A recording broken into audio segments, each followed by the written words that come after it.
Assalamualaikum semuanya. Apa kabar kalian? Semoga dalam keadaan sehat dan dilancarkan rezekinya oleh Allah. Amin ya robbal alamin. Dikisahkan pada suatu pagi yang cerah, warga kota Baghdad dikejutkan oleh kejadian ganjil. Terdengar suara adzan Jumat di hari Minggu. Orang-orang keluar dari rumah, saling melongok dan bertanya-tanya. Di masjid tampak Abu Nawas dengan wajah penuh khusyuk menjadi khatib. Setelah khutbah, ia mengimami sholat Jumat dengan jamaah yang hanya 2 orang, dirinya dan seekor kambing. Seketika berita ini sampai ke telinga sang raja Harun al-Rasyid. Sang raja langsung mengirim utusan menjemput Abu Nawas. Di istana, raja sudah menunggu sambil menahan tawa. "Abu Nawas, apa kau sudah gila? Sholat Jumat di hari Minggu?" Abu Nawas membungkuk hormat. "Paduka yang mulia, izinkan hamba menjelaskan." "Silahkan," ujar raja penasaran. Abu Nawas menghela napas panjang lalu berkata, "Hamba melakukannya karena Jumat kemarin hamba tertidur setelah begadang merenungi ayat-ayat kehidupan. Saat hamba bangun, matahari sudah terbenam. Maka dengan penuh rasa tanggung jawab, hamba memutuskan untuk mengganti sholat Jumat di hari Minggu." "Tapi itu tidak sah, Abu Nawas," bentak mufti kerajaan yang ikut hadir. "Siapa bilang tidak sah?" jawab Abu Nawas santai. "Kalau orang bisa mengganti sholat duhur, asar, bahkan puasa Ramadan di bulan lain, kenapa tidak bisa mengganti sholat Jumat di hari Minggu?" Mufti melongo, mencoba mencari dalil tapi tersangkut di tenggorokan. Raja pun tertawa. "Baiklah, lalu kenapa kau hanya sholat dengan seekor kambing?" "Itu karena hanya kambing yang bersedia diajak logika seperti ini," jawab Abu Nawas sambil tersenyum. "Sedangkan manusia terlalu sibuk menyalahkan sebelum mendengarkan." Raja Harun al-Rasyid tertawa terbahak-bahak. "Abu Nawas, kau benar-benar gila, tapi gila yang menyenangkan." Akhirnya sang raja memberi Abu Nawas seekor sapi sebagai pengganti kambing yang dianggap sudah ikut Jumatan. Dan seluruh istana kembali riang karena satu lagi kelakuan si ajaib Abu Nawas. Kisah selanjutnya. Suatu hari Abu Nawas ditunjuk oleh raja untuk menjadi hakim sementara di istana karena hakim kerajaan sedang sakit. Raja berkata, "Abu Nawas, aku ingin kau mengadili kasus perceraian ini. Tunjukkan kebijaksanaanmu." Abu Nawas meskipun tidak biasa menjadi hakim menerima tugas itu.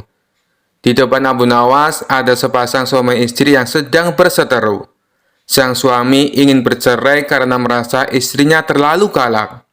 Sedangkan sang istri merasa suaminya terlalu pelit. Abu Nawas memulai sidang dengan penuh wibawa.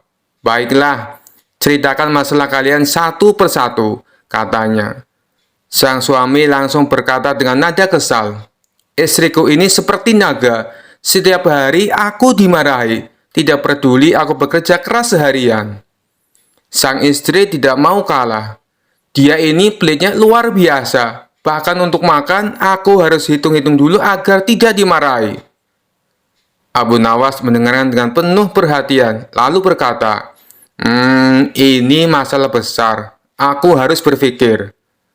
Sambil berpikir, Abu Nawas meminta waktu sejenak dan beranjak keluar ruangan.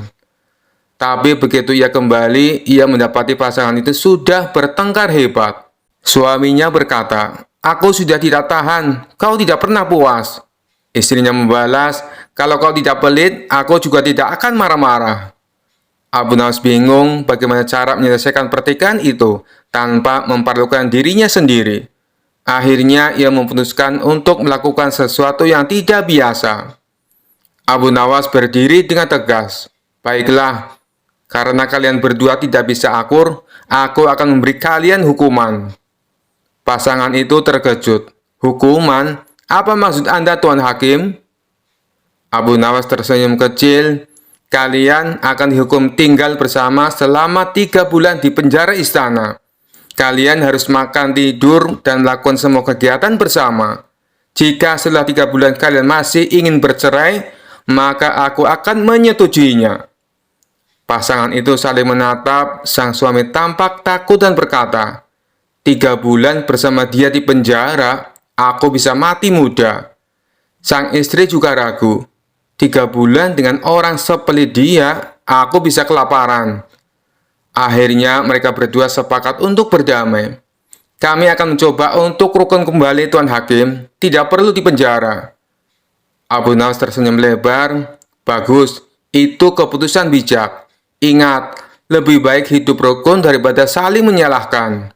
Raja yang mendengar kabar ini tertawa terbahak-bahak. Abu Nawas, kau benar-benar hakim yang unik. Kau hampir dipermalukan, tapi akhirnya justru berhasil menyelesaikan masalah. Abu Nawas dengan rendah hati menjawab, Baginda, menjadi hakim bukan hanya soal keadilan, tapi juga soal kebijaksanaan dan sedikit akal-akalan. Kisah selanjutnya. Dikisahkan seorang hakim untuk wilayah pusat kota telah wafat setelah mengidap sakit kritis. Baginda Raja mengutus hakim baru yang terkenal dengan sosok kejam dan bengis. Ketika hakim sudah sampai di pusat kota, para saudagar, pemuka agama, dan tokoh setempat mulai berdatangan ke istana. Mereka membawa hadiah untuk Tuan Hakim sebagai ucapan selamat. Tuan Hakim menanyakan sosok Abu Nawas yang sering ia dengar. Mana Abu Nawas? Kenapa dia belum menghadap? Tanya sang hakim.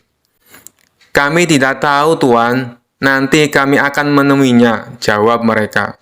Setelah pulang, mereka menemui Abu Nawas di rumahnya. Hai Abu Nawas, kamu dicari Tuan Hakim, kata mereka. Abu Nawas pun ingin menemui Tuan Hakim dengan membawa sebuah hadiah yang sederhana. Namun sial, ketika di tengah perjalanan, buah-buahan yang dia bawa bergelinding di atas nampan. Abu Nawas mencoba menatanya kembali. Akan tetapi buah-buahan itu terus menggelinding di atas nampan. Karena kesal, Abu Nawas akhirnya memakan buah yang ia bawa, sehingga hanya tersisa 1 butir. Sesampainya di istana, Tuan Hakim menyambutnya dengan hangat. Lalu Abu Nawas mempersembahkan hadiah buah yang hanya tersisa 1 butir. Melihat itu, Tuan Hakim pun tersenyum. Ia kemudian berkata, Meskipun hadiahmu sederhana, namun kau berhak menerima hadiah besar. Tuan Hakim menyuruh salah satu pengawalnya untuk memberikan hadiah 1 kantong emas kepada Abu Nawas. Betapa senangnya Abu Nawas, ia tak menduga akan mendapatkan hadiah begitu banyak. Lalu Abu Nawas pun pulang dan memberitahukan kepada istrinya. Aku pikir Tuan Hakim galak dan pelit. Ternyata ia sangat baik dan dermawan, puji Abu Nawas. Mengapa engkau bisa seyakin itu? Tanya istrinya. Tadi aku baru dari istananya, dan Tuan Hakim memberiku 1 kantong uang. Padahal aku memberinya hadiah 1 butir buah, kata Abu Nawas. Kenapa tidak kau ulangi saja? Besok datanglah ke istana, dan bawalah buah yang banyak. Pasti hadiah yang kau dapat lebih banyak lagi, kata istrinya senang. Keesokan harinya, Abu Nawas membawa sekeranjang penuh buah nanas. Ketika di perjalanan menuju istana, Abu Nawas bertemu seorang temannya. Mau kemana Abu Nawas? Tanyanya. Mau ke istana Tuan Hakim, jawab Abu Nawas. Menurutku lebih baik diganti buah yang lebih pantas Abu Nawas, seperti buah anggur, kata teman Abu Nawas.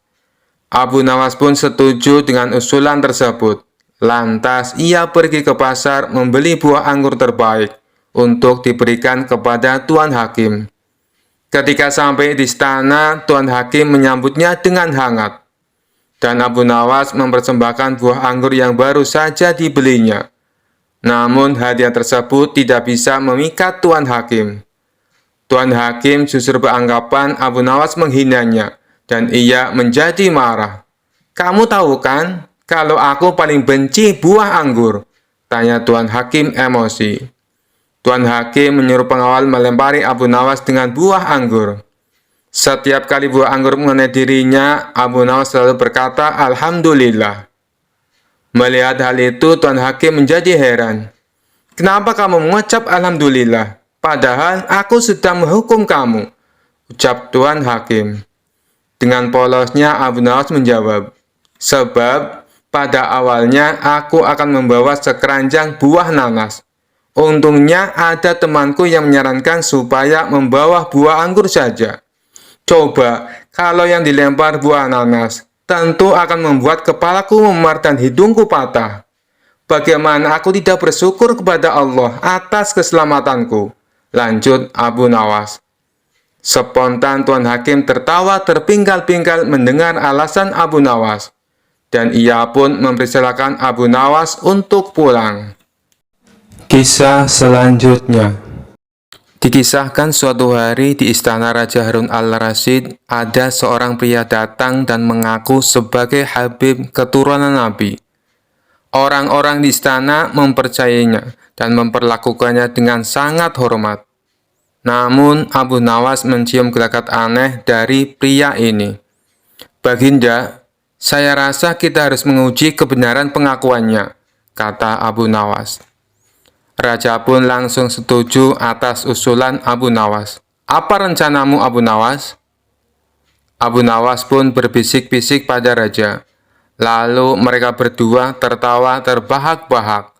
Rencana licik pun dimulai. Keesokan harinya, Abu Nawas mengundang pria yang mengaku Habib itu ke sebuah jamuan khusus di istana. Selama jamuan, Abu Nawas mulai bercerita tentang sebuah tradisi kuno yang hanya diketahui oleh keturunan Nabi. Wahai Habib, kata Abu Nawas dengan sopan, sebagai keturunan Nabi, tentu Anda tahu tentang tradisi minum teh dengan daun khusus yang hanya bisa ditemukan di pegunungan tertinggi Arab. Pria itu terperangah sejenak. Tetapi tidak ingin kelihatan bodoh, dia pun mengangguk. Tentu saja saya tahu tentang tradisi itu. Abu Nawas melanjutkan, bagus sekali. Kebetulan kami baru saja mendapatkan daun tersebut, silakan cicipi tehnya. Seorang pelayan datang membawa teh yang terbuat dari daun biasa, tetapi dicampur dengan sedikit bubuk cabai. Pria itu yang tidak tahu menau langsung meminumnya. Seketika wajahnya berubah merah padam dan ia terbatuk-batuk. Bagaimana rasanya, wahai Habib? Tanya Abu Nawas. Pria itu berusaha tersenyum meski matanya berair. Enak sekali, sangat berkhasiat. Raja dan Abu Nawas saling bertukar pandang sambil menahan tawa. Tidak berhenti di situ, Abu Nawas melanjutkan dengan tradisi lain yang lebih aneh. Sebagai keturunan Nabi, tentu Anda juga tahu tentang tarian sufi yang hanya bisa dilakukan oleh keturunan asli, bukan? Bagaimana jika Anda menari untuk kami? Pria itu terlihat panik, tetapi tak mau terlihat tak tahu, ia pun setuju.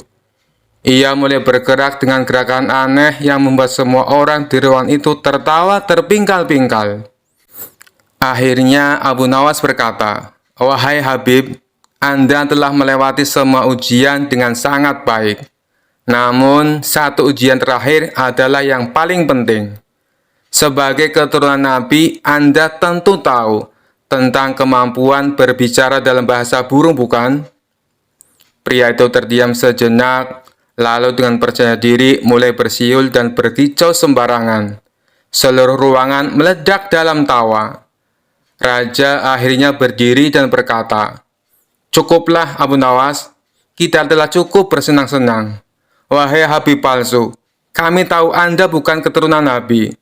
Keturunan asli tidak perlu berpura-pura dan berbohong. Pergilah dan jangan menipu orang lagi. Pria itu malu dan pergi dengan wajah tertunduk. Abu Nawas dan Raja Harun al-Rasyid tertawa terbahak-bahak. Dengan cara yang lucu dan cerdik, mereka berhasil mengungkap kebohongan dan mengajarkan pelajaran berharga tentang kejujuran. Kisah selanjutnya. Di sebuah acara di istana Raja Harun al-Rasyid hadir seorang tamu istimewa, yaitu Habib Ba'alawi, seorang ulama dari Yaman yang terkenal membanggakan nasabnya, yang katanya tersambung langsung ke Nabi Muhammad SAW.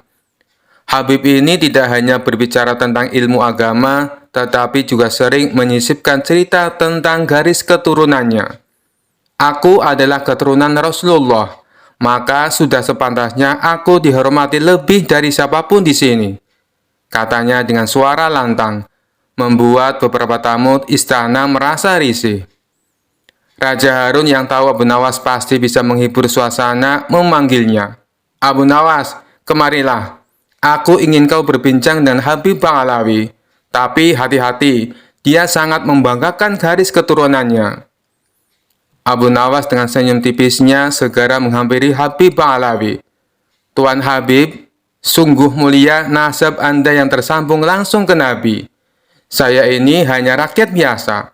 Tapi bolehkah saya bertanya? Silakan Abu Nawas, jawab Habib dengan nada tinggi, merasa posisinya lebih tinggi. Abu Nawas memulai dengan nada polos. Tuan Habib, karena nazab Anda sangat mulia, saya penasaran. Apakah kemuliaan itu otomatis membuat Anda bebas dari dosa? Habib Ba'alawi menjawab dengan yakin, tentu saja tidak. Tapi keturunan Nabi memiliki tanggung jawab besar untuk menjaga martabat dan kehormatan. Luar biasa, kata Abu Nawas sambil mengangguk-angguk.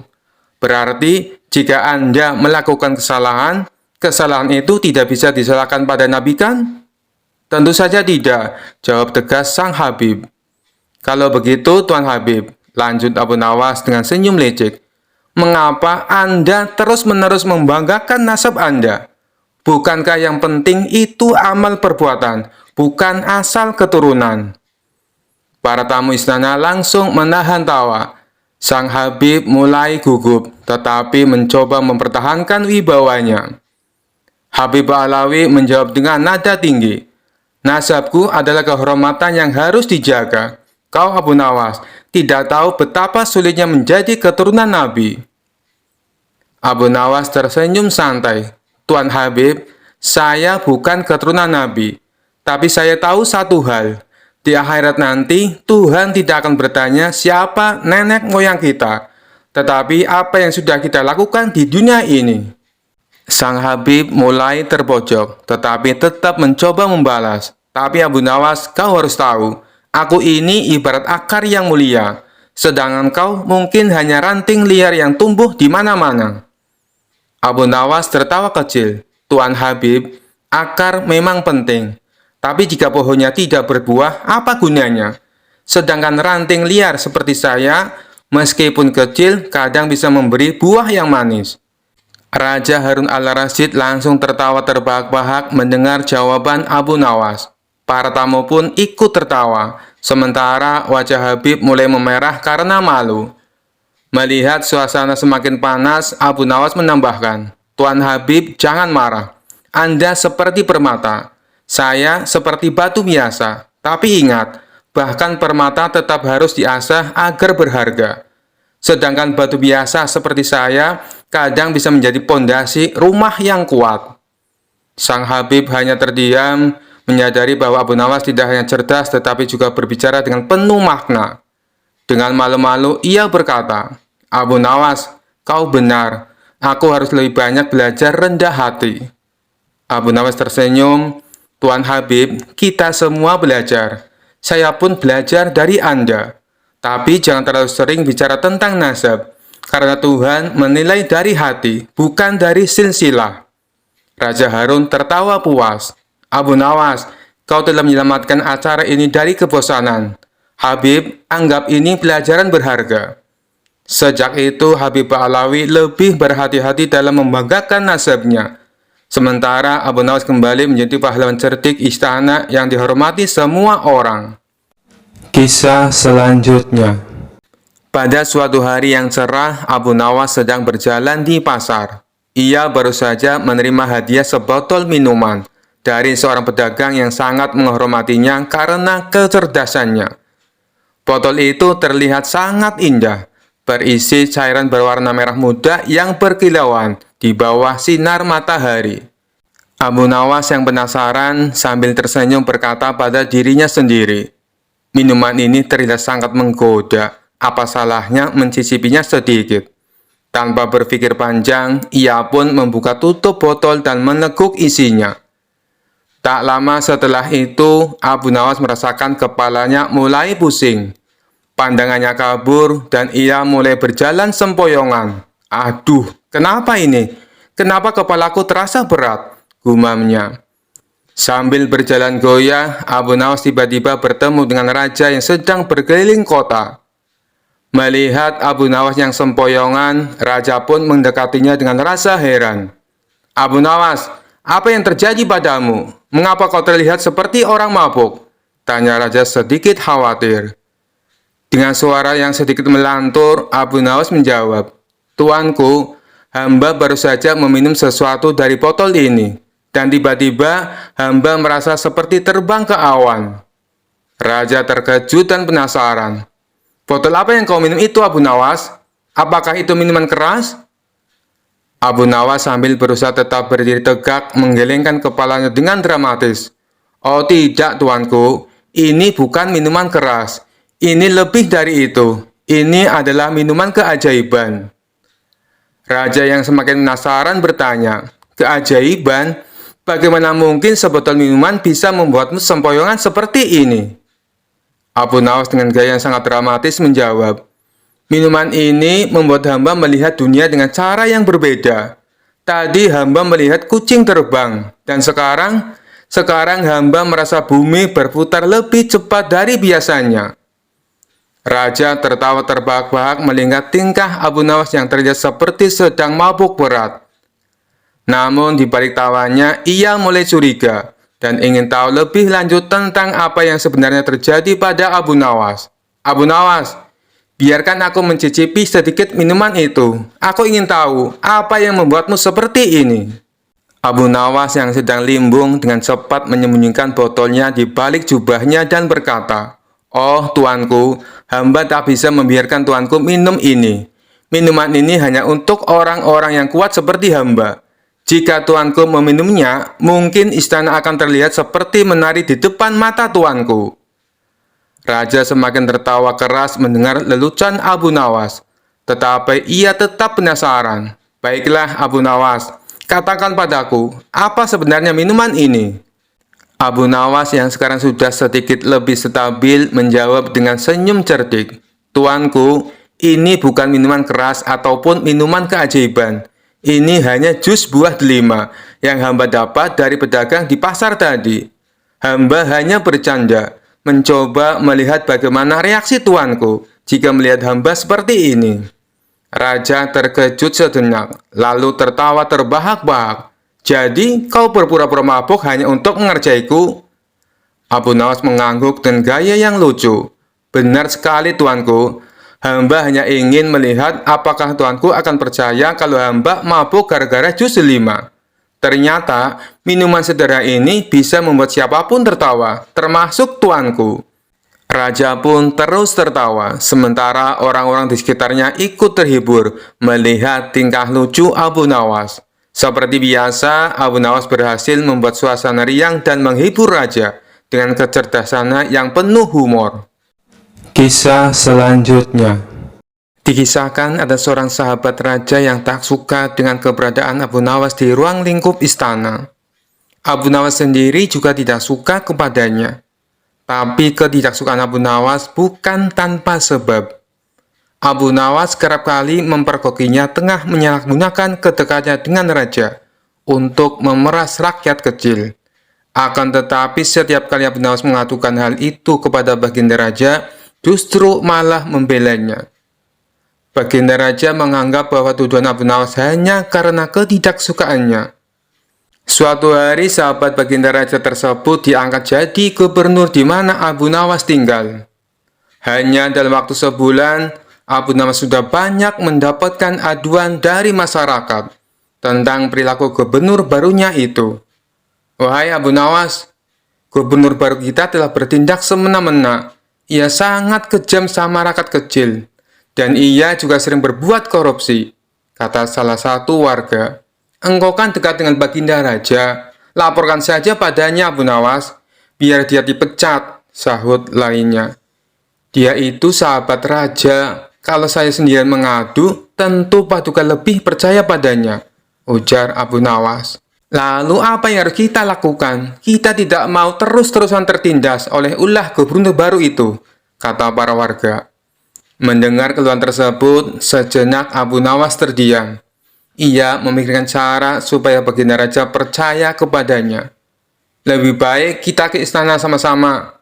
Nanti di hadapan Baginda Raja, biar aku yang bicara untuk mewakili kalian, ucap Abu Nawas. Maka pada keesokan harinya, Abu Nawas dan beberapa puluh warga datang menghadap Baginda Raja. Melihat Abu Nawas datang dengan membawa orang banyak, sempat membuat Baginda Raja kaget. "Ada apa, Abu Nawas? Kenapa kau bawa orang banyak sekali?" tanya Baginda Raja. "Mereka mau mengadukan bahwa gubernur baru yang Paduka angkat telah berbuat zalim. Ia semena-mena dengan rakyat kecil. Dan ia juga sering memakan dana bantuan yang seharusnya diberikan kepada warga miskin," kata Abu Nawas memberitahu. Spontan Baginda Raja kaget mendengarnya. "Apa benar begitu?" tanya Baginda Raja kepada warga yang datang. "Benar, Paduka yang mulia," jawab mereka serempak. "Kalian jangan bohong ya, setahu saya gubernur kalian itu adil dan bijaksana," ucap Baginda Raja yang tidak tahu kondisi sebenarnya. Melihat hal tersebut, Abu Nawas segera maju ke depan. "Wahai Paduka yang mulia, apalah arti adil dan bijaksana gubernur kami jika tidak dinikmati oleh warga provinsi lain? Oleh karena itu, sudilah kiranya Baginda Raja memindahkan gubernur kami ke tempat yang lain, agar keadilan dan kebijaksanaannya bisa dinikmati seluruh rakyat," kata Abu Nawas beralasan. Mendengar itu, Baginda Raja tertawa sambil meninggalkan mereka. Baginda Raja pun mengabulkan permintaan Abu Nawas dan para rakyatnya. Begitulah cara Abu Nawas memberitahu kelakuan sahabat Baginda Raja tanpa harus menyakiti hati Baginda Raja. Kisah selanjutnya. Suatu hari, raja yang terkenal iseng memanggil Abu Nawas ke istana. Ia ingin menguji kecerdikan Abu Nawas dengan pertanyaan yang sangat sulit. Setelah Abu Nawas duduk di hadapan raja, sang raja tersenyum penuh teka-teki. "Abu Nawas, aku punya pertanyaan untukmu," kata sang raja. "Menurutmu, siapa yang lebih gagah antara Nabi Yusuf dan Nabi Muhammad SAW?" Abu Nawas mengerutkan kening, berpikir sejenak. Ia tahu pertanyaan ini sangat rumit karena melibatkan dua nabi yang sangat dihormati. Namun, ia tidak kehilangan akal. Dengan gaya santainya, ia menjawab, "Baginda Raja, pertanyaan ini sangat mudah." Raja terkejut. "Mudah? Kalau begitu, jelaskan, siapa yang lebih gagah?" Abu Nawas tersenyum lebar dan berkata, "Menurut saya, Nabi Yusuf lebih gagah." Raja mengangguk. "Oh, jadi begitu. Dan apa alasanmu mengatakan Nabi Yusuf itu lebih gagah?" Dengan santai Abu Nawas menjawab, "Karena Baginda Raja sendiri pernah mengatakan bahwa wajah Nabi Yusuf begitu tampan, hingga para wanita Mesir tanpa sadar melukai jari mereka saat melihatnya. Itu sudah menjadi bukti nyata bahwa Nabi Yusuf sangat gagah." Raja tersenyum puas. Masuk akal. Tapi tunggu dulu. Bukankah Nabi Muhammad adalah pemimpin umat, pembawa rahmat dan teladan yang sempurna? Bukankah itu menunjukkan keagungan dan kegagahannya?" Abu Nawas segera membalas, "Tentu saja, Baginda. Nabi Muhammad memang lebih mulia dan lebih agung, karena beliau tak hanya memiliki wajah yang rupawan, tetapi juga hati yang penuh kasih sayang, akhlak yang luar biasa, dan keagungan yang tak tertandingi. Maka beliau tidak perlu membuktikan kegagahannya lewat penampilan saja, karena keagungan beliau sudah terlihat dari sifat-sifatnya." Raja terdiam, terkesan dengan jawaban Abu Nawas yang cerdas. Ia mengangguk perlahan. "Jadi menurutmu Nabi Yusuf lebih gagah dalam penampilan, tapi Nabi Muhammad lebih agung secara keseluruhan?" "Betul sekali, Baginda," jawab Abu Nawas sambil tersenyum. "Jika Baginda memaksa saya memilih siapa yang lebih gagah, saya hanya akan berkata bahwa keduanya memiliki keistimewaan masing-masing yang tidak bisa dibandingkan." Raja tertawa terbahak-bahak.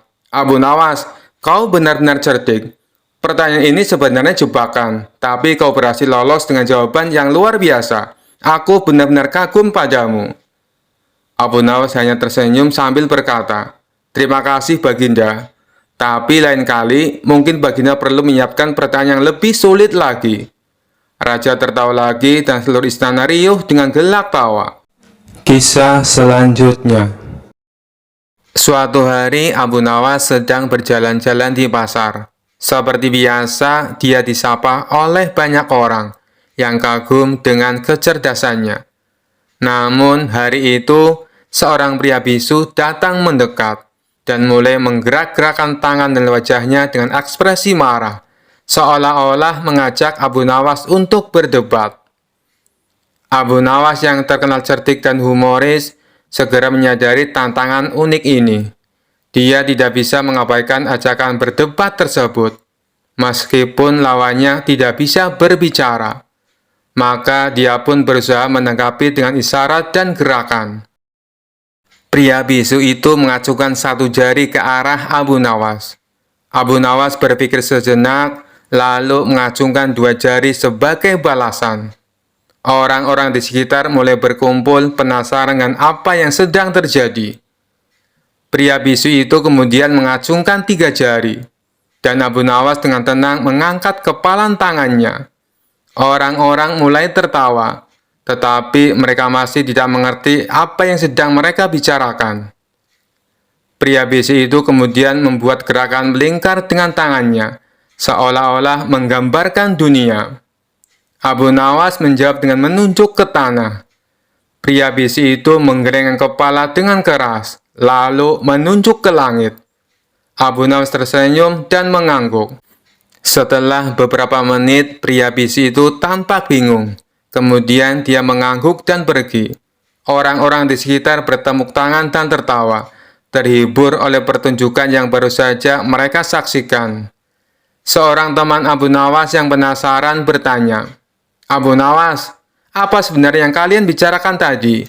Itu terlihat seperti perdebatan yang sangat serius."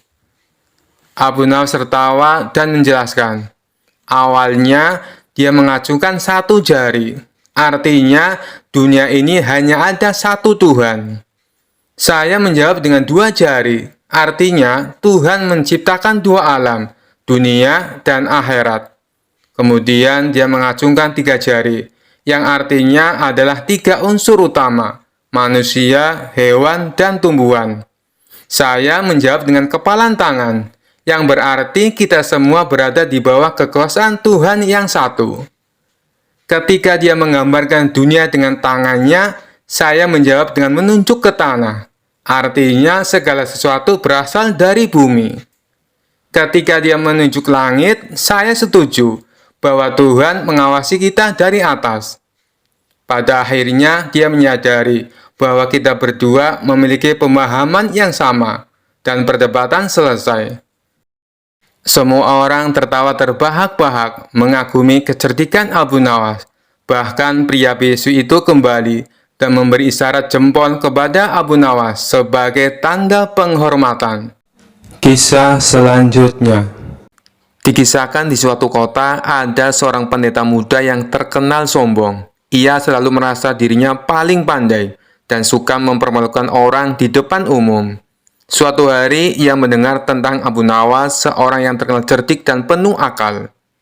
Pendeta muda itu berpikir, "Aku harus memperlukan Abu Nawas di depan semua orang, supaya orang-orang tahu aku lebih pintar." Ia lalu mengatur rencana licik. Pendeta muda mengundang Abu Nawas ke gereja dengan alasan ingin berdiskusi soal ilmu pengetahuan. Karena Abu Nawas dikenal tidak pernah menolak tantangan, ia pun datang ke gereja dengan senyuman.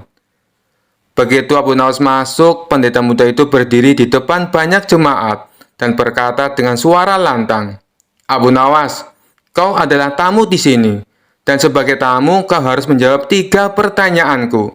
Jika kau tidak bisa menjawab, maka aku akan menyuruhmu keluar dengan rasa malu." Abu Nawas tetap tenang dan tersenyum. "Baiklah, tanyakan apa saja. Tapi jika aku bisa menjawab, kau harus menyiapkan makan malam yang enak untukku." Pendeta muda setuju dengan penuh rasa percaya diri. Pertanyaan yang pertama, apa yang paling dekat dengan kita di dunia ini? Abu Nawas menjawab tanpa ragu, kematian, sebab tak ada yang tahu kapan ia akan datang, dan ia selalu mengikuti kita kemanapun kita pergi. Pendeta muda terdiam, tak menyangka Abu Nawas bisa menjawab dengan begitu cepat dan bijak. Pertanyaan yang kedua, apa yang paling berat di dunia ini?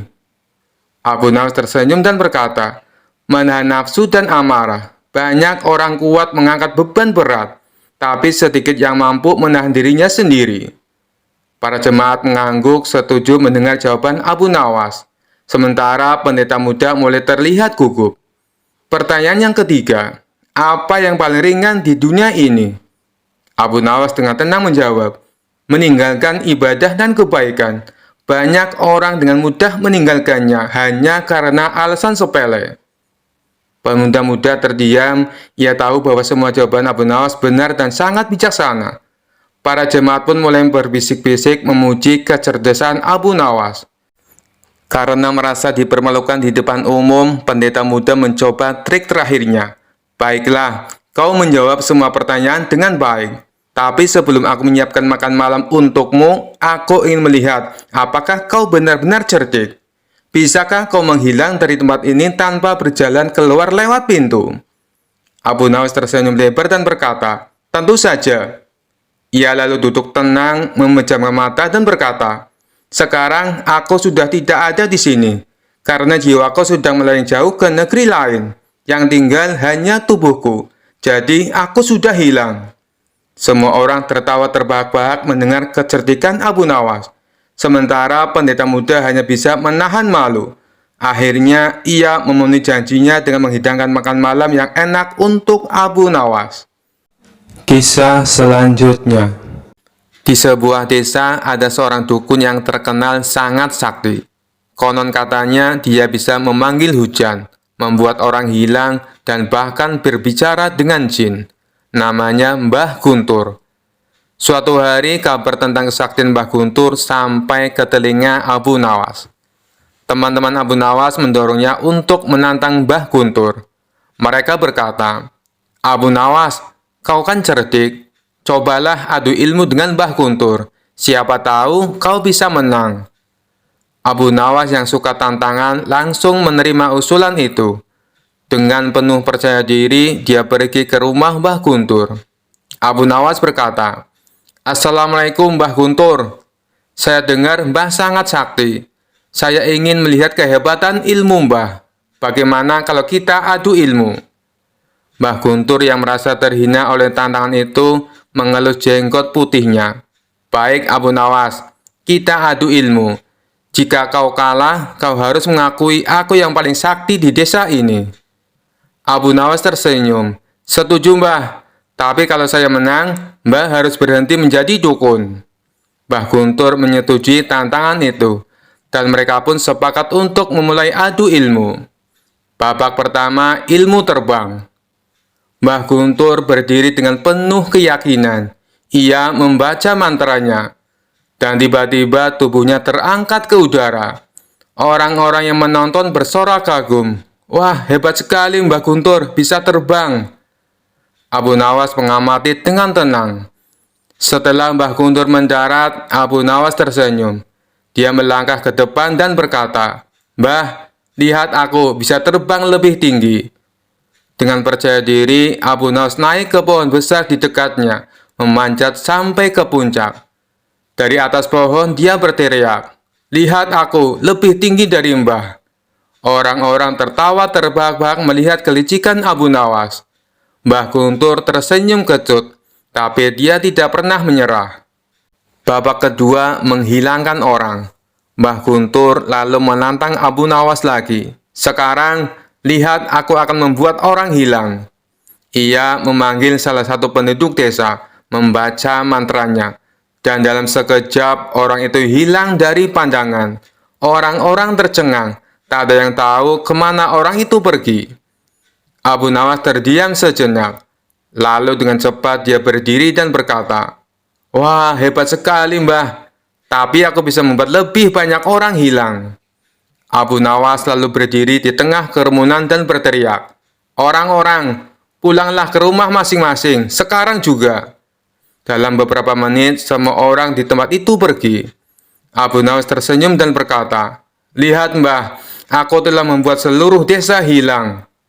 Mbah Guntur semakin bingung melihat kelicikan Abu Nawas. Namun, ia masih punya satu ilmu pamungkas. Babak ketiga berbicara dengan jin. Mbah Guntur kemudian berkata, "Sekarang aku akan menunjukkan ilmu tertinggi. Aku bisa berbicara dengan jin." Ia mulai membaca mantranya lagi, dan tiba-tiba terdengar suara gemuruh dari dalam tanah. "Ini suara jin pelindungku," kata Mbah Guntur sambil bangga. Abu Nawas mengangguk dengan tenang. Ia menempuk-nempuk tanah sambil berbisik, "Hei jin, bantu aku sedikit ya." Tentu saja tidak ada yang terjadi. Tapi kemudian Abu Nawas berteriak, "Jin, jika kamu benar-benar ada, tolong bawa Mbah Guntur ke pasar dan beli sebakul sayur." Orang-orang tertawa terbahak-bahak mendengar permintaan aneh Abu Nawas. Bahkan Mbah Guntur mulai tertawa, karena ia sadar bahwa Abu Nawas telah mempermainkannya. Abu Nawas lalu berkata, "Mbah, tidak usah susah-susah bicara dengan jin. Kalau butuh sayur, tinggal pergi ke pasar sendiri." Mbah Guntur tak bisa menahan tawanya lagi. Ia mengakui kekalahan dan berkata, "Abu Nawas, kau memang bukan orang biasa. Ilmumu bukan ilmu sihir, tapi ilmu kelicikan yang tak terkalahkan." Dengan itu, Mbah Guntur berhenti jadi dukun. Sementara Abu Nawas kembali ke rumahnya dengan hati puas, berhasil memenangkan adu ilmu tanpa menggunakan sihir sama sekali. Kisah selanjutnya. Dikisahkan suatu hari Abu Nawas dipanggil menghadap Raja Harun al-Rasyid. Dengan nada serius sang raja berkata, "Abu Nawas, aku telah menemukan pasangan yang cocok untukmu. Dia cantik, baik hati, dan dari keluarga terhormat." Abu Nawas tersenyum. "Terima kasih Baginda, saya siap menikah jika itu kehendak Baginda. Tapi siapa dia?" Raja menepuk bahunya. "Dia adalah putri seorang bangsawan, tapi ada satu hal yang perlu kau tahu, dia buta." Abu Nawas terkejut tetapi berusaha tetap tenang. "Buta Baginda? Apakah Baginda yakin ini keputusan yang tepat?" Raja menjawab dengan nada bijak, "Iya, dia buta, tapi hatinya terang. Jangan kau nilai seseorang hanya dari matanya Abu Nawas. Ini akan menjadi pelajaran untukmu." Setelah menerima keputusan raja, Abu Nawas akhirnya bertemu dengan calon istrinya. Gadis itu memang cantik dengan senyum manis dan tutur kata yang lembut. "Abu Nawas," kata gadis itu, "aku tahu kau dipaksa menikah denganku, tapi aku harap kau ikhlas menerima keadaanku." Abu Nawas tersenyum, "Tentu Nona, keikhlasan adalah kekuatan terbesar manusia, dan saya yakin kita bisa saling melengkapi." Namun dalam hati Abu Nawas mulai memikirkan cara agar ia bisa keluar dari situasi ini tanpa menyinggung perasaan siapapun. Di malam harinya Abu Nawas menemui raja dan berkata, "Baginda, saya ingin menikah dengan gadis itu, tapi ada satu syarat." Raja terkejut, "Apa syaratmu Abu Nawas?" "Saya ingin menguji kesetiaan dan keberanian calon istri saya," jawab Abu Nawas. "Beri waktu saya seminggu untuk melihat apakah dia mau menerima ujian ini." Raja setuju meski sedikit bingung dengan permintaan Abu Nawas. Abu Nawas menemui gadis itu keesokan harinya dan berkata, "Nona, sebelum kita menikah, saya ingin memastikan bahwa kau adalah orang yang tepat untuk menjadi pendamping hidupku. Bisakah kau melakukan sesuatu untukku?" Gadis itu dengan percaya diri menjawab, "Apa saja Abu Nawas, katakanlah." Abu Nawas tersenyum, "Aku ingin kau belajar memanah. Seorang istri harus bisa melindungi suaminya di masa sulit." Gadis itu tertawa. "Abu Nawas, bagaimana aku bisa memanah kalau aku bahkan tak bisa melihat sasaran?" "Tidak apa-apa," balas Abu Nawas. "Aku akan menjadi sasarannya. Kau hanya perlu mendengar suaraku dan menembak ke arah itu." Setelah seminggu belajar, gadis itu benar-benar mencoba memanah Abu Nawas. Dengan bimbingan Abu Nawas, panahnya malah melesat jauh dan menancap di sebuah pohon. Melihat kejadian ini, Abu Nawas dengan cerdik berkata kepada raja, "Baginda, calon istri saya luar biasa, tapi saya khawatir jika suatu hari saya membuatnya marah, saya tidak akan selamat." Raja tertawa terbahak-bahak mendengar alasan Abu Nawas. Baiklah Abu Nawas, aku mengerti. Kau bebas dari perjodohan ini, tapi aku harap kau tetap menghormati gadis itu. Akhirnya Abu Nawas berhasil keluar dari pernikahan itu tanpa menyakiti perasaan siapapun. Kisah selanjutnya. Rumah Abu Nawas konon pernah didatangi Abu Jahil yang terkenal pelit. Ia lalu menjelaskan tujuan kedatangannya. Dia ingin meminjam 100 dinar. Tentu saja Abu Nawas terkejut mendengarnya. Dari mana saya mendapatkan uang sebanyak itu? Kata Abu Nawas. Tolonglah Abu Nawas, aku yakin kamu pasti ada. Pinjami aku selama sebulan. Pinta Abu Jahil merengek. Awalnya Abu Nawas tidak mau mengabulkan permintaan Abu Jahil. Namun karena terus-menerus didesak, Abu Nawas tidak bisa menolak. Tapi kamu janji ya, hanya sebulan. Kata Abu Nawas mengingatkan. Ya, saya berjanji Abu Nawas, bulan depan kebun saya akan panen. Saya pasti akan mengembalikan uang pinjaman, jawab Abu Jahil. Singkat cerita, setelah 1 bulan, Abu Jahil tidak pernah mengembalikan uang tersebut. Padahal saat itu kebun Abu Jahil sudah panen, dan hasil panennya melimpah ruah. Payah Abu Jahil, dia tidak menepati janjinya, batin Abu Nawas. Karena membutuhkan uang, Abu Nawas terpaksa pergi ke rumah Abu Jahil untuk menagih hutangnya. Bagaimana dengan janjimu Abu Jahil? Katanya kamu akan mengembalikan uang itu dalam waktu sebulan, kata Abu Nawas. Abu Jahil menjawab bahwa dia tidak bisa membayar hutangnya.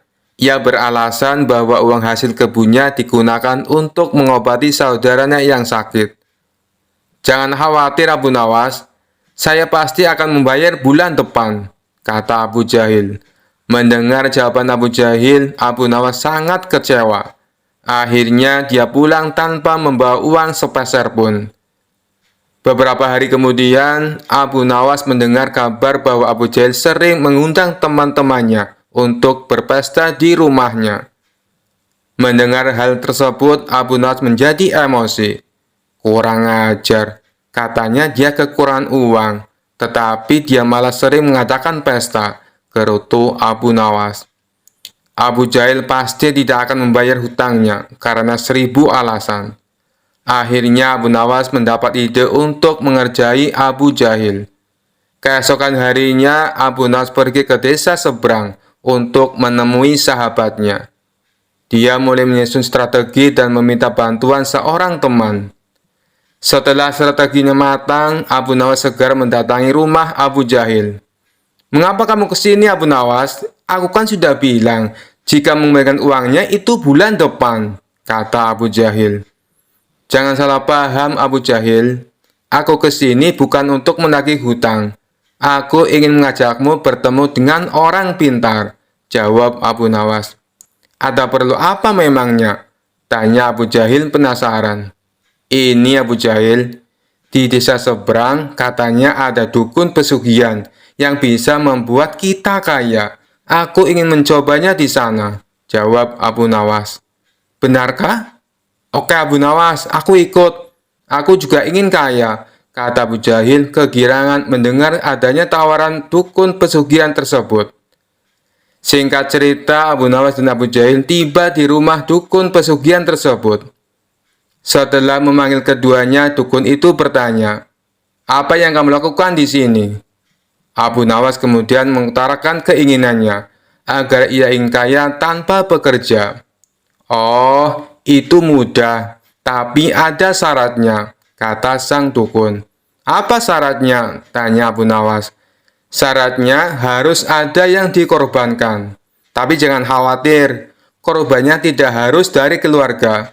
Orang lain juga bisa dikorbankan, tapi orang lain itu adalah orang yang terkait dengan hartamu," jawab sang dukun. "Apa maksudmu? Aku tidak mengerti," tanya Abu Nawas lagi. "Ya, misalnya siapapun yang berutang uang kepadamu, orang itu dapat digunakan sebagai korban, meskipun dia bukan anggota keluargamu," jawab sang dukun. "Bagaimana jika orang itu tidak mau?" tanya Abu Nawas. "Kamu tidak perlu meminta izin kepada orang tersebut. Nanti ia akan jadi korban tanpa ia sadari, dan tiba-tiba mati dengan mengerikan, kata sang dukun menjelaskan. Oh, aku mengerti. Baiklah, aku setuju, jawab Abu Nawas sambil memandang Abu Jahil. Abu Jahil yang merasa dikorbankan langsung gemetaran. Dukun itu kemudian mengajari Abu Nawas mantra sebagai ritual. Tengah malam setelah kembali dari rumah dukun, Abu Nawas berkata di tengah jalan, Abu Jahil, kamu tidak perlu mengembalikan hutang 100 dinar. Saya ikhlas. Mendengar hal itu, Abu Jahil langsung ketakutan. Jangan Abu Nawas, saya akan mengembalikan uang kamu nanti. Tepatnya saat sampai di rumah saya. Nanti akan segera aku kembalikan, kata Abu Jahil dengan ketakutan. Bukankah kamu kemarin mengatakan bahwa kamu kehabisan uang? Goda Abu Nawas. Saya masih punya banyak uang, Abu Nawas. Aku sengaja berbohong padamu, kata Abu Jahil. Akhirnya Abu Jahil segera mengembalikan uang pinjamannya kepada Abu Nawas di hari itu juga, sejumlah uang 100 dinar. Setelah diselidiki, terungkap bahwa dukun yang didatangi Abu Nawas dan Abu Jahil adalah sahabat Abu Nawas. Taktik ini sengaja diatur oleh Abu Nawas dan kawannya tersebut agar Abu Jahil segera melunasi hutangnya. Cerdas sekali Abu Nawas. Kisah selanjutnya. Seluruh pegawai istana diberitahu untuk kumpul di istana oleh Baginda Raja bersama para menteri. Setelah semua bawahannya itu berkumpul, Baginda Raja lalu menyampaikan maksudnya. Kalian semua aku undang ke sini karena ada beberapa hal yang ingin aku sampaikan. Yang pertama, aku ucapkan terima kasih kepada kalian. Karena selama ini kalian telah bekerja keras ikut membantu mengurus negeri yang kita cintai ini, kata Baginda Raja. Yang kedua, hari ini adalah hari jadi negeri kita. Jadi sebagai rasa terima kasihku, kalian semua akan mendapatkan hadiah. Lanjutnya. Mendengar hal itu, para menteri bersorak kegirangan. Terima kasih Paduka yang mulia, kata salah seorang menteri. Di tengah suasana penuh kegembiraan, tiba-tiba salah satu menteri bertanya, Paduka yang mulia, bukankah Abu Nawas juga sering membantu menangani masalah yang ada di dalam negeri kita? Dia juga sering menghibur Paduka yang mulia. Tapi kenapa dia tidak diundang? Seketika Baginda Raja tersadar bahwa dirinya hampir saja melupakan seseorang yang sangat dikagumi akan kecerdikannya. Terima kasih wahai menteriku, kau telah mengingatkanku, balas Baginda Raja. Kemudian ia memerintahkan beberapa pengawal segera memanggil Abu Nawas. Tidak berapa lama kemudian, datanglah Abu Nawas ke istana menghadap Baginda Raja. Sesaat Abu Nawas sempat terkejut, karena ia melihat tidak seperti biasanya. Seluruh menteri istana berkumpul tanpa ada satupun yang absen. Ampun Paduka yang mulia, ada gerangan apa Paduka memanggil hamba? Sepertinya ada masalah yang serius, tanya Abu Nawas. Tidak ada masalah apa-apa Abu Nawas. Justru ini adalah hari yang penuh kebahagiaan, balas Baginda Raja. Alhamdulillah kalau begitu. Tapi ada tujuan apa hamba dan semua menteri istana diperintah menghadap Paduka? Tanya Abu Nawas lagi. Baginda Raja lalu memberitahu akan memberikan hadiah kepada semua menteri, termasuk Abu Nawas. Hadiah yang akan dibagikan tersebut sebagai wujud terima kasih kepada orang-orang yang telah berjasa, ikut andil mengurus negeri dan rakyat. Kemudian Baginda Raja mengajak Abu Nawas dan semua menteri memasuki ruangan besar yang penuh perhiasan emas. Saat ini kuhadirkan kepada kalian sebuah kebebasan, sampai waktu yang telah aku tentukan. Silakan peganglah apa yang besar yang ada di dalam ruangan ini, dan apa yang berhasil kalian pegang akan menjadi milik kalian, teriak Baginda Raja. Spontan para menteri berhamburan mencari sesuatu yang disenangi. Masing-masing berebut menyentuh perhiasan paling besar agar bisa menjadi miliknya. Sedangkan Abu Nawas sendiri hanya terdiam. Ia sama sekali tidak ikut memperebutkan hadiah. Abu Nawas tetap berdiri di samping Baginda Raja. Melihat hal itu, Baginda Raja menjadi heran. "Hai Abu Nawas, kenapa diam saja? Kau tidak butuh hadiah emas?" tanya Baginda Raja. Ditanya seperti itu, Abu Nawas justru cengengesan sambil terus menatap Baginda Raja. Tanpa diduga dari belakang, Abu Nawas memeluk Baginda Raja sangat erat. "Hai Abu Nawas, apa-apaan ini? Apa yang kau lakukan?" teriak Baginda Raja kesakitan. Baginda Raja berusaha berontak, namun Abu Nawas makin erat memeluknya, hingga tidak berdaya melakukan sesuatu. "Abu Nawas, kau sudah gila ya? Lepaskan aku!" teriak Baginda Raja lagi. Kali ini Baginda Raja berontak sekuat tenaga. Akhirnya Abu Nawas terpental jatuh. Ketika Abu Nawas hendak berdiri dan beranjak, Baginda Raja mengumumkan bahwa waktu yang ditentukan telah habis. Dari seluruh menteri terlihat masing-masing memegang beberapa perhiasan emas yang berhasil didapatkan. "Emas yang ada di tangan kalian sepenuhnya adalah milik kalian. Silakan dibawa pulang," kata Baginda Raja. Maka satu persatu menteri mohon diri pamit pulang. Begitu juga dengan Abu Nawas. Ia mohon pamit kepada Baginda Raja. "Tunggu Abu Nawas, jangan pulang dulu. Aku masih ada urusan dengan kau," ucap Baginda Raja. Baginda Raja lalu menanyakan kepada Abu Nawas perihal tingkah anehnya yang tiba-tiba memeluk dirinya. "Maaf Paduka yang mulia, semua menteri Paduka adalah orang-orang bodoh. Mereka lebih memilih beberapa harta Paduka. Padahal jika mereka memilih Paduka, niscaya mereka akan memiliki semua harta itu," ucap Abu Nawas. "Aku melihat semua harta Paduka sangat aku sukai, hingga rasanya sayang sekali jika aku hanya memilih salah satunya. Maka aku memeluk Paduka yang mulia, agar Paduka menjadi milikku, dan aku bisa memiliki semuanya," imbuhnya menjelaskan. "Maksudmu bagaimana Abu Nawas?" tanya Baginda Raja kebingungan. "Begini Paduka yang mulia, kebanyakan manusia bodoh di dunia ini lebih memilih harta dunia ketimbang pemilik sejatinya, yaitu Allah Subhanahu wa Ta'ala. Banyak manusia berlomba-lomba hanya untuk mendapatkan sebagian kecilnya saja. Padahal kalau dia mau memilih dan memiliki Allah, niscaya bukan hanya semua yang ada di muka bumi ini yang akan menjadi miliknya, melainkan Allah pun akan menjadi miliknya. Jika Allah telah menjadi miliknya, semua akan ia dapatkan. Itulah alasannya kenapa hamba memeluk Paduka. Dengan begitu, hamba telah memiliki Paduka. Jadi semua yang Paduka miliki kini menjadi milikku juga, termasuk istana dan harta seisinya," papar Abu Nawas sambil cengengesan. "Kamu memang cerdik Abu Nawas," puji Baginda Raja. Maka sebagai hadiahnya, Baginda Raja mempersilakan Abu Nawas untuk memilih sendiri. Ia mempersilakan Abu Nawas mengambil hadiah sebanyak yang dia inginkan. Akhirnya, tanpa bersusah payah, Abu Nawas bisa mendapatkan hadiah emas yang lebih banyak daripada menteri-menteri istana. Kisah selanjutnya. Suatu malam yang tenang, Abu Nawas tidur dengan pulas di rumahnya. Namun, tiba-tiba dalam tidurnya, ia mulai gelisah. Matanya berkedut, nafasnya tersengal-sengal, dan tubuhnya bergerak seakan-akan sedang berlari.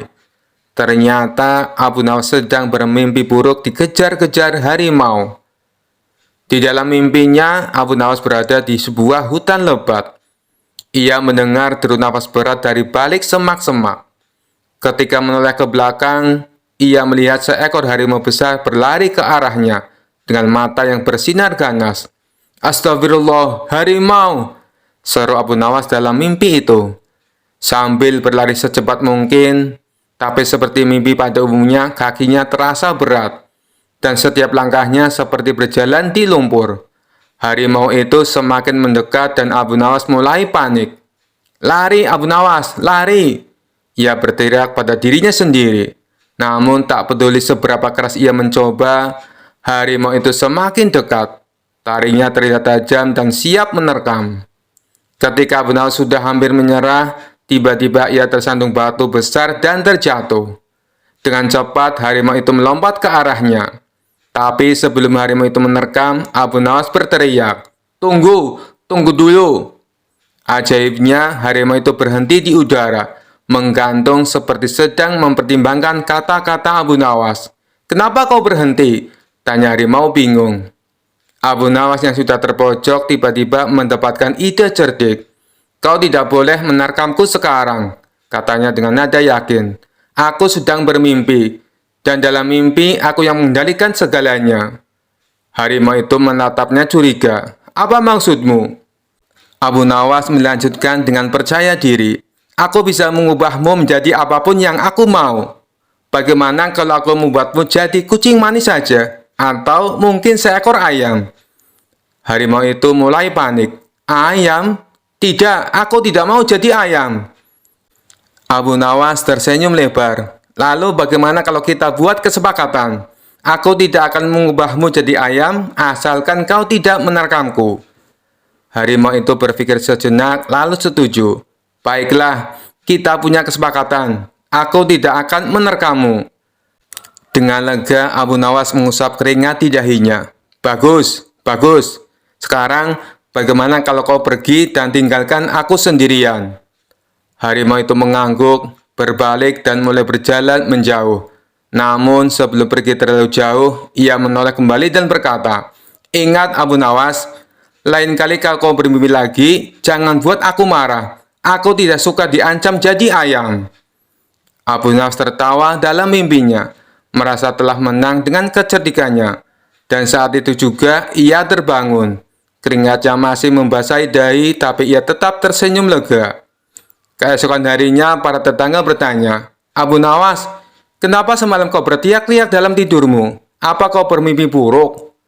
Abu Nawas tertawa dan menjawab, "Tidak, hanya mimpi dikejar harimau. Tapi tenang saja, kami sudah membuat kesepakatan. Harimau itu tidak akan berani lagi menerkamku." Sekian dulu perjumpaan kita kali ini. Sampai bertemu lagi di kisah-kisah selanjutnya. Terima kasih yang sudah subscribe dan setia menonton channel ini. Wassalamualaikum warahmatullahi wabarakatuh.